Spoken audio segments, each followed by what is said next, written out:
나를 심판하실 이는 주시니라 하는 제목으로 함께 말씀을 나누겠습니다. 차를 타고 밖으로 나갔다가 다시 다대포로 들어올 때 은빛 물결로 반짝이는 바다와 파란 하늘과 하얀 구름을 보면 집으로 들어오는데 꼭 휴가지에 오는 듯한 느낌을 자주 받습니다. 요즘은 해안도로 아래에 바다를 보면서 걸을 수 있도록 산책로가 만들어져 있습니다. 걷다 보면 산책로 중간중간에 심어 놓은 꽃들이 참 예쁩니다. 지금은 들국화가 많이 피어 있습니다. 가을에는 코스모스가 핍니다. 무지개 공단 쪽으로는 이름은 잘 모르겠는데 예쁜 꽃들이 돌 사이사이에서 피어 나와 있습니다. 5월에는 빨간 장미를 여기저기에서 많이 볼 수 있었습니다. 봄이 오는 길목에서는 하얀 목련이 우아하게 피었습니다. 튤립, 백합, 안개꽃, 철쭉, 수선화, 진달래, 셀 수 없는 많은 꽃들이 있습니다. 그런데 이 많은 꽃들을 전부 다 진열을 해놓고 어느 꽃이 어떤 꽃이 제일 예쁘냐고 물으면 순위를 정할 수가 있겠습니까?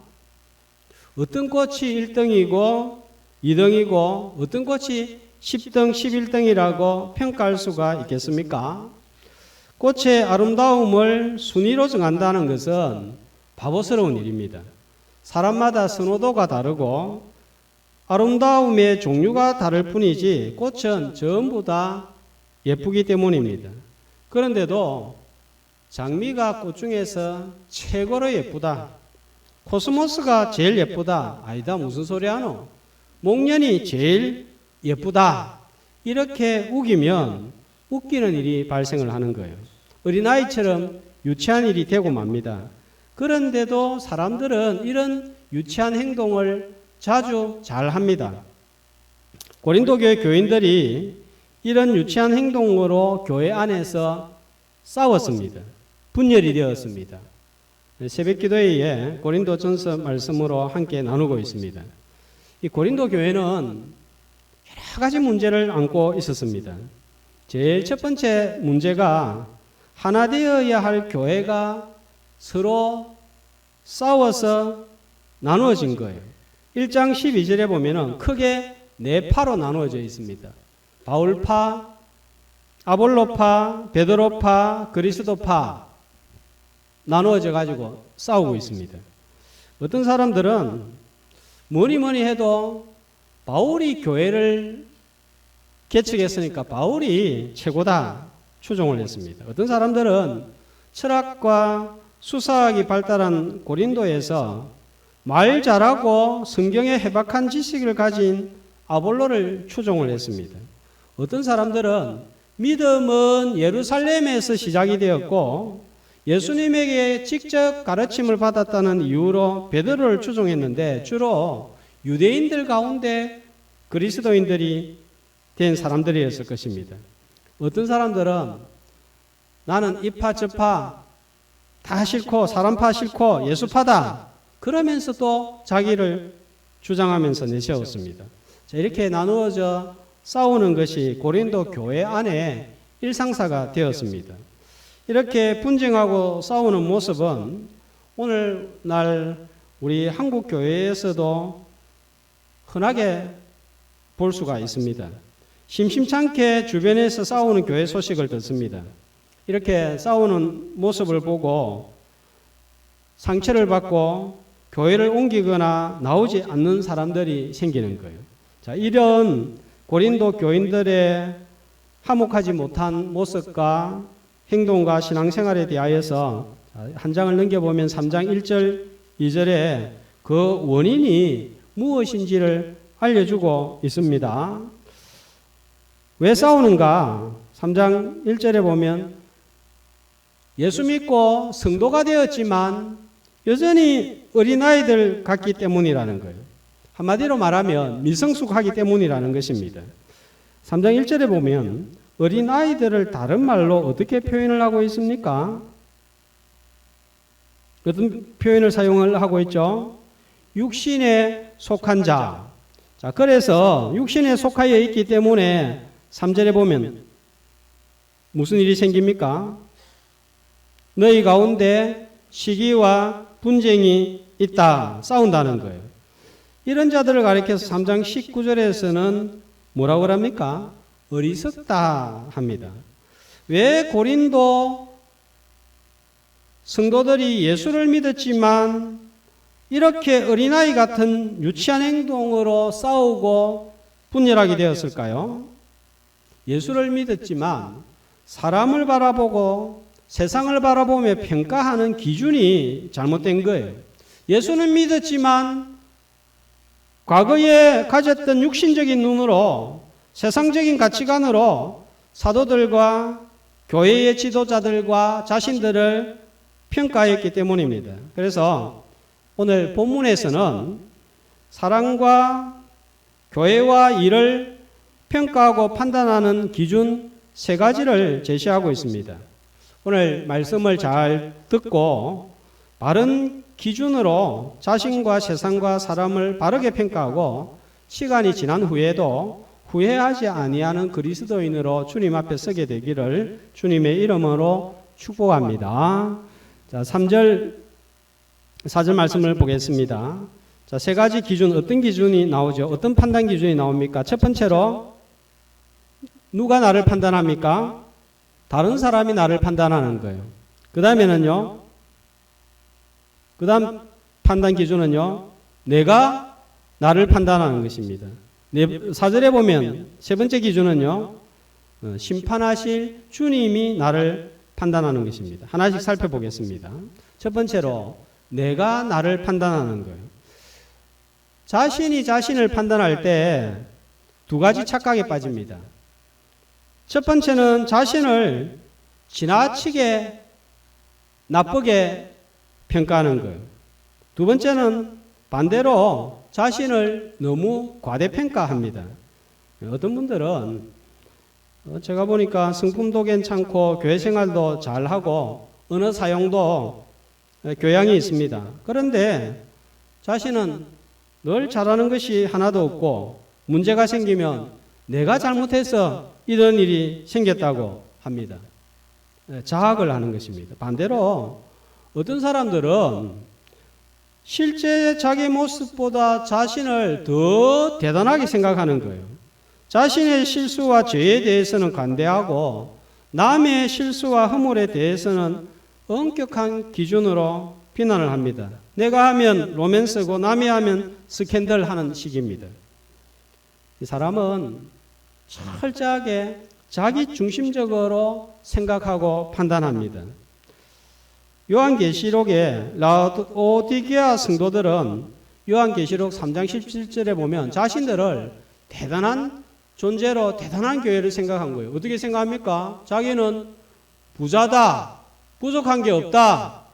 우리 교회는 다 갖추어져 있다. 자신이 자신들을 볼 때에 평가하는 거예요. 그런데 주님의 평가는 뭡니까? 내 공고한 것과 가련한 것과 가난한 것과 눈먼 것과 벌거벗은 것을 알지 못한다. 실제로는 영적으로 눈이 어둡고 너무 가난하고 그리고 벌거벗은 부끄러움을 알지 못하는데 우리는 부족함이 없다. 착각을 하고 있는 것입니다. 어떤 분들은 자신이 건강하다고 생각을 합니다. 건강하다는 자신이 있다. 그런데 어느 날 건강이 무너지는 날이 옵니다. 그래서 내가 이런 질병에 걸릴 줄 몰랐다. 자신의 건강 진단이 틀렸던 거예요. 내 자신이 를 판단하는 기준이 될 때 착각과 가대망상에 빠지기 쉽습니다. 2번째는요, 다른 사람이 나를 판단하는 것입니다. 다른 사람이 나를 판단하면 정확하게 판단을 할까요? 질병에 관하여 객관적이고 정확하게 진단하는 의사도 오진이 나옵니다. 나의 모습에 대한 다른 사람의 판단도 오판일 때가 많습니다. 그런데도 우리는 다른 사람들이 나를 어떻게 생각하는가, 다른 사람들의 평가에 목을 메고 삽니다. 나의 행복을 사람들의 기준에 맞추어서 살려고 합니다. 잘 알려진 모파상의 단편 소설 목걸이의 줄거리입니다. 주인공은 마틸다입니다. 아주 예쁘지만 가난한 사무원의 딸이었습니다. 자신이 외모가 출중한 것만큼 별처럼 높은 꿈을 가지고 있었지만 집안 사정이 그렇다 보니까 학업 관리와 결혼을 합니다. 자신은 높은 상류층 사이에 어울리는 사람인데 결혼을 잘못해서 지금 이렇게 고생을 하고 비참하게 산다고 늘 생각을 했습니다. 그런데 어느 날 남편이 고관 대작들이 모이는 파티에 초대장을 들고 집으로 옵니다. 마틸다는 드디어 자신의 참모습을 보여줄 기회라 생각하고 있는 돈을 다 모아가지고 비싼 남편의 옷을 사고 자신은 부자 친구한테 가서 아주 비싼 목걸이를 빌려서 파티에 참석을 하게 됩니다. 미모가 뛰어난 마틸다는 사람들의 시선을 한 몸에 받고 마틸다가 춤을 출 때 모든 사람들이 그녀를 바라보느라 정신이 없을 정도였습니다. 마틸다는 자신은 내가 바로 이런 삶을 살아야 되는데 내한테 어울리는 삶은 바로 이런 삶이야 생각하면서 만족스럽게 파티를 마치고 집으로 돌아옵니다. 그런데 집으로 돌아오는 중에 친구에게 빌린 비싼 목걸이를 잃어버리고 맙니다. 이것으로서 마틸다의 행복은 끝이었습니다. 잃어버린 목걸이와 똑같은 목걸이를 사서 친구한테 돌려주기 위해서 가지고 있는 모든 것을 다 팔았습니다. 그 판 돈으로도 모자라서 은행에서 대출을 하고 자신은 10년 동안 남의 집에 파출부로 일하면서 은행 빚을 갚아 나갑니다. 그러다가 마틸다는 10년 만에 길거리에서 목걸이를 빌려준 부자 친구를 만났는데 이 친구는 마틸다를 보고 알아보지를 못했습니다. 목걸이 값을 갚기 위해서 너무 고생을 해서 얼굴이 너무 어둡고 늙어 버렸기 때문입니다. 친구가 왜 이렇게 변했느냐고 묻자 마틸다는 친구한테 목걸이 때문에 고생한 이야기를 들려주었습니다. 친구는 그 이야기를 듣고 깜짝 놀라면서 하는 말이 그 목걸이 하나 때문에 그 고생을 했어?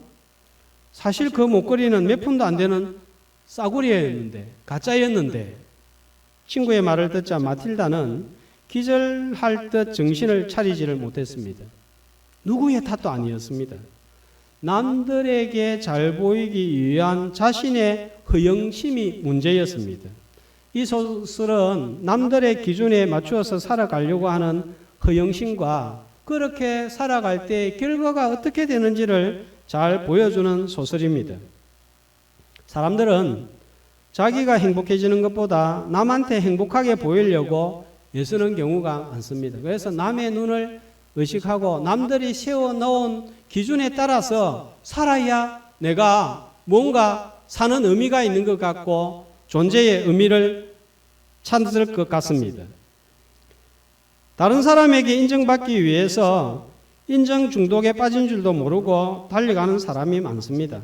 사람이 만든 기준에 자기를 맞추면서 뛰어다니다 보면 어느새 힘이 빠지고 불행에 빠지는 거예요. 고린도 시는 지도에서 보는 바와 같이 서쪽으로는 로마 중심한 서유럽으로 나아가는 아드리의 해가 펼쳐져 있고 동쪽으로는 에베소 중심한 에게해가 펼쳐져 있는 중간에 딱 위치해 있습니다.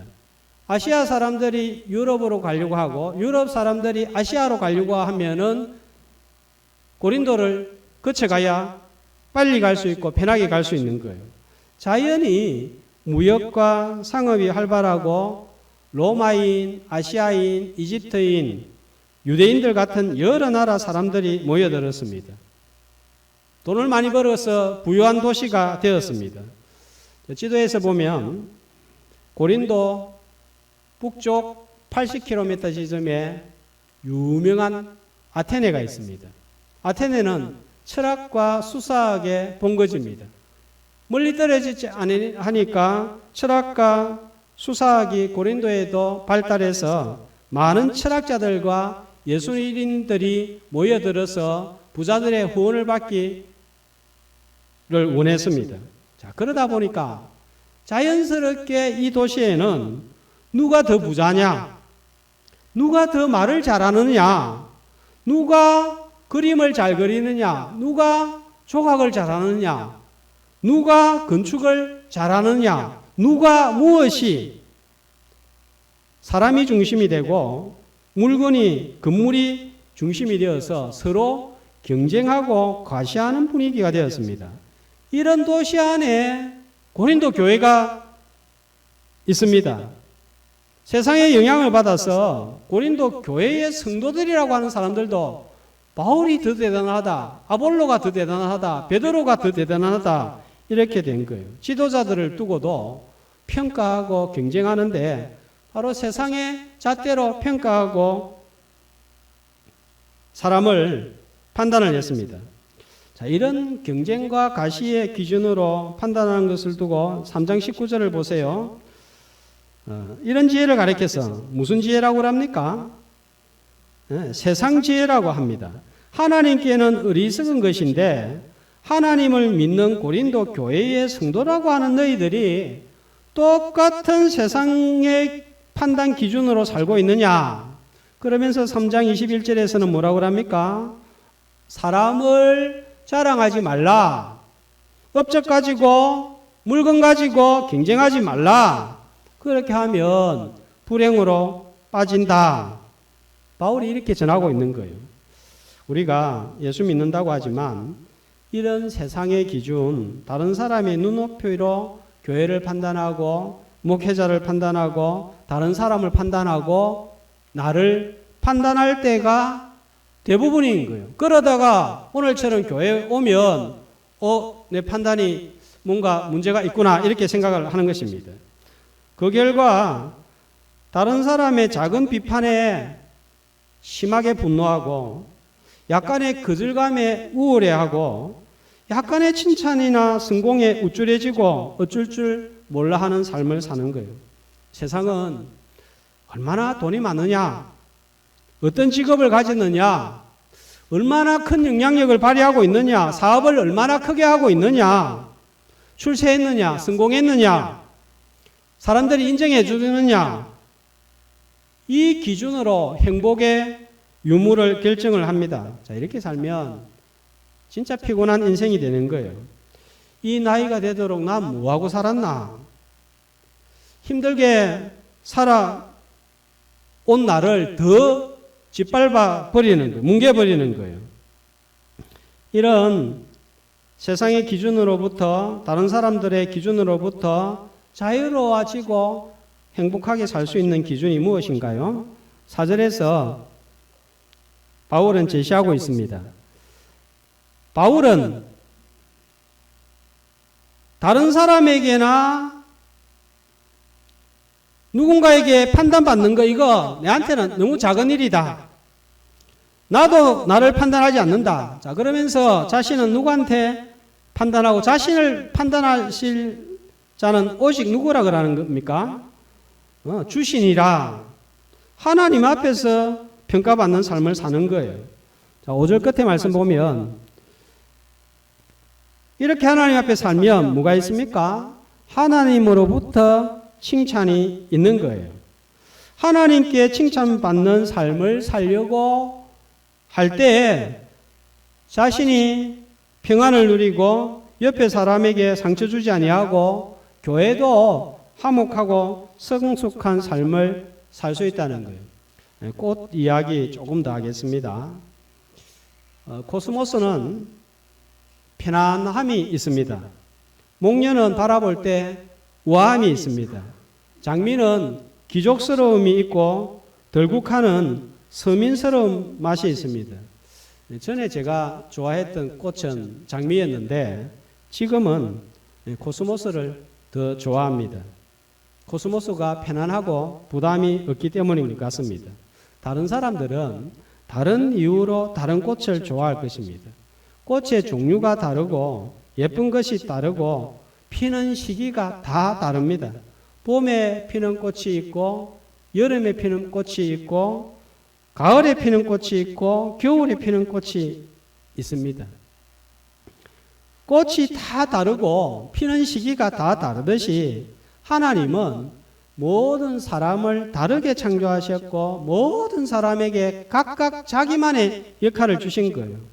바다에 사는 고기가 하늘에 날아다니는 새를 바라보면서 나는 언제 저렇게 새처럼 하늘을 한번 날아보나, 늘 물 밑에서 머리를 쳐박고 사는 내 인생 참 별거 아니네, 비참하네,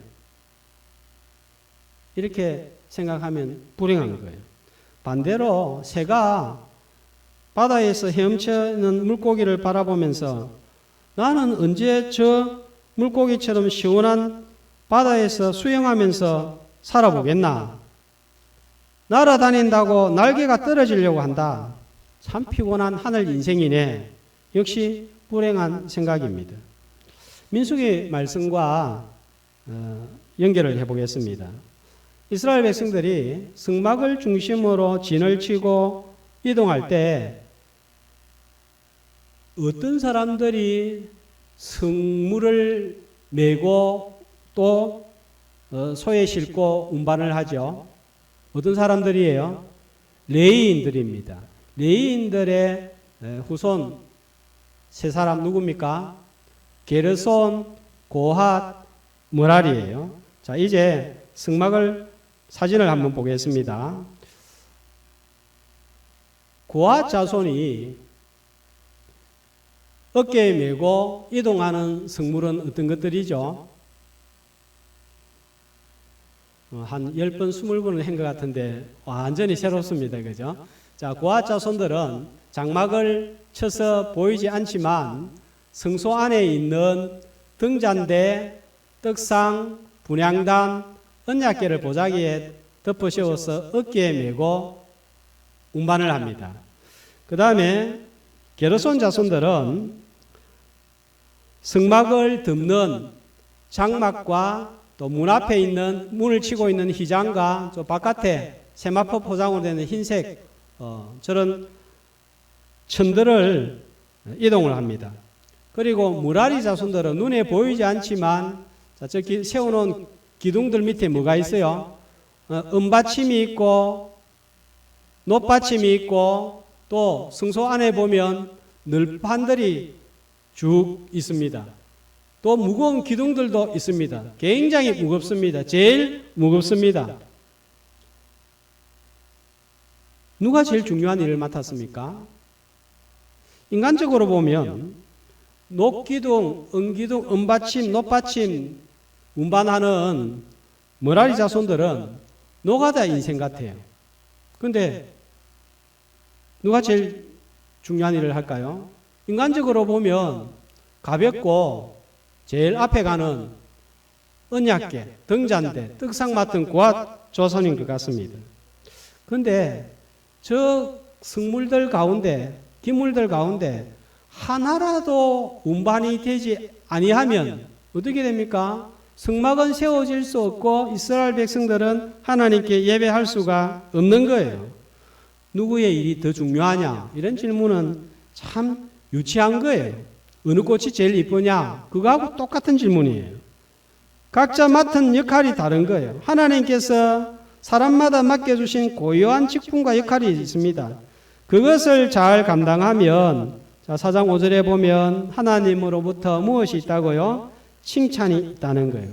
세상은 경기를 할 때, 경주를 할 때 어떻게 하는가 하면 한 곳을 딱 정해두고 한 출발점에서 땅 하면 달려갑니다. 1등이 몇 명이에요?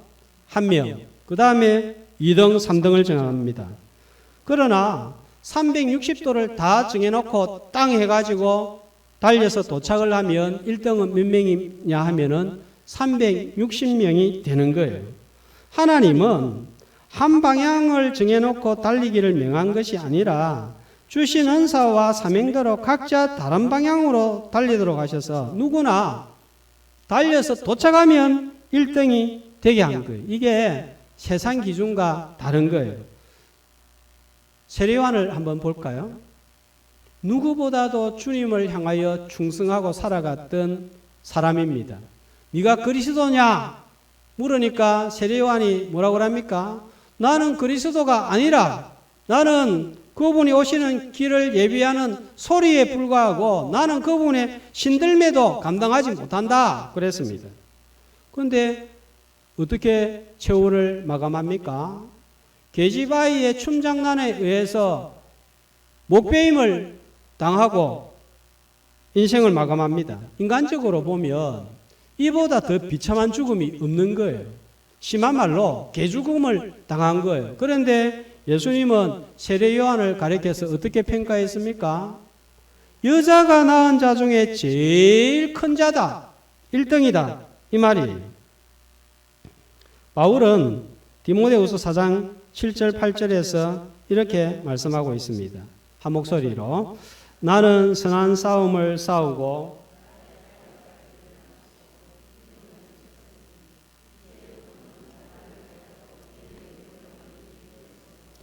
주 곧 의로우신 재판장이 그날이 내게 주실 것이며 내게만 아니라 주의 나타나심을 사모하는 모든 자에게니라. 자, 어떤 재판장입니까? 의로우신 재판장. 판단이 정확한 거예요. 그런데 의의 면류관을 줍니다. 누구한테 줍니까? 몇 사람한테 줍니까? 예, 모두에게 주는 거예요. 이게 세상 평가 기준과 다른 거예요. 세상 평가 기준으로 금메달은 하나입니다.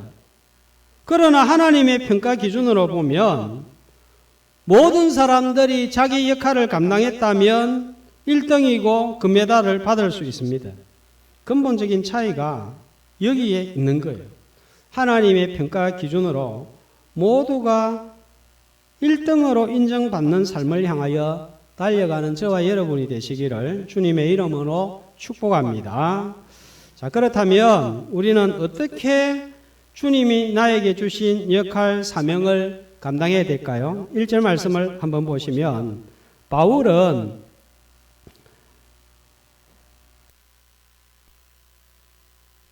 향하여서 사람들이 어떤 사람으로 부르기를 원하고 있습니까? 그렇죠. 우리를 그리스도의 일꾼으로 생각해달라. 자, 이것입니다. 1장에서 3장까지는 고린도 교인들이 왜 싸우는가 원인에 관하여서 지적을 했습니다. 이유는 세상 기준 지혜로 판단하는 바라보는 미성숙 때문이었습니다. 이제 4장에서는 이런 미성숙으로부터 이런 어린아이 같은 모습으로 탈피하는 처방을 내리고 있습니다. 자, 일꾼으로 생각하라는 거예요. 누구의 일꾼요? 그리스도의 일꾼. 자, 제가 어려워서 헬라어는 사용하지 않겠지만 이 일꾼이라는 원래 헬라어의 의미에 어떤 뜻이 있는가 하면 배 아래에서 노를 젓는다 하는 뜻이 있습니다. 자, 고대 사회에서 특별히 로마가 세상을 통치할 때 배 아래에서 노를 젓는 사람들은 누구예요? 노예입니다. 배를 젓는 노예는 어디로 가는지 모릅니다. 언제 저어야 될지, 언제 멈춰야 될지도 모릅니다. 왜 저어야 되는지도 모릅니다. 지휘관의 지시에 따라서 북소리에 맞추어서 저으라고 하면 젓고 젓지 말라고 하는 멈추라고 하는 신호를 내면 멈춥니다. 어디로 갑니까? 왜 갑니까? 물어볼 수도 없고 물을 필요도 없는 거예요. 내가 쉬고 싶다, 쉴 수 없습니다. 젓고 싶다, 저을 수 없습니다. 신호에 따라서, 명령에 따라서 움직이는 노예인 거예요. 고린도 교회가 싸웁니다.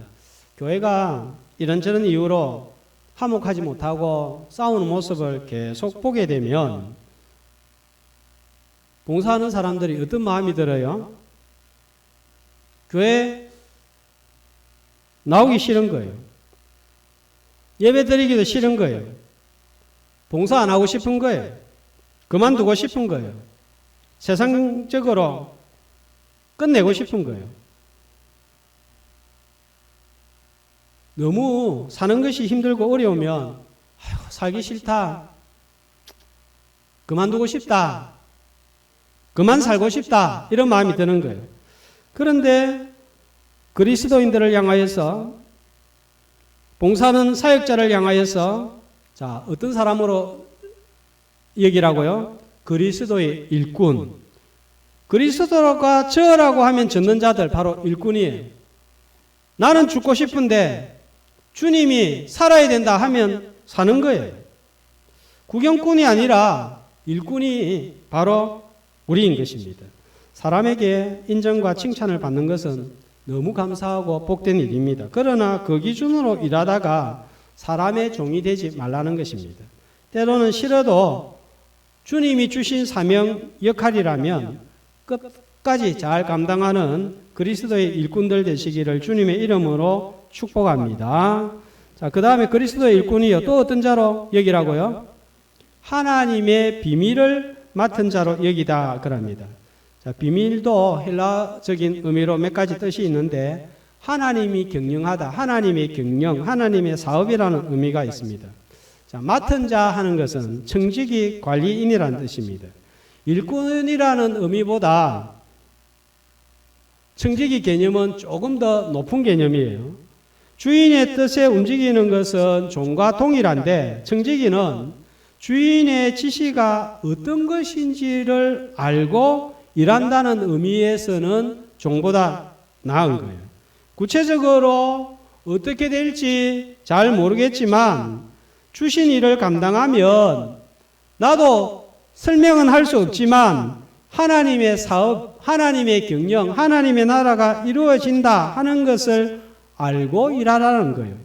오늘 내가 하는 일이 어떤 열매와 결과를 가져올지는 모르지만 분명히 이 일을 통해서 하나님의 일이 이루어지고 있다, 이루어질 것이다.